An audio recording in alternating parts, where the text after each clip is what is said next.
Everyone, Kartik Purnima mini vlog को आपनको स्वागत। आज आम लिंगराज मंदिर जाइथिलु। सेठी बहुत भीड़ थिला जेहेतु आज सोमवार एवं पूर्णमी दुईटा जाक मिसिकी पड़थिला। आज बहुत भीड़ थिला सेठी पे देखंतु एबे मो मम्मी दीप लगी देले।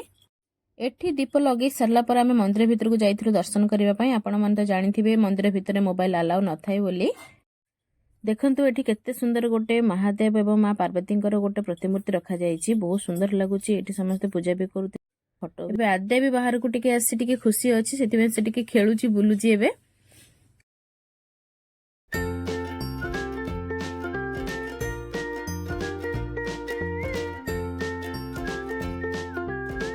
एठु आमे एबे डंगा किणिकी बिंदुसागर जिबु डंगा भसेबा पई।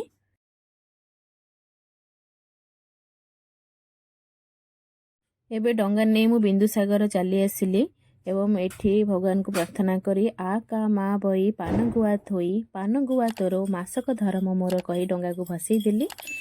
मो वीडियो जदि आपको भल लागुता लाइक एंड सब्सक्राइब करबा भूलिबेनी। रहूची जय जगन्नाथ, नमस्कार।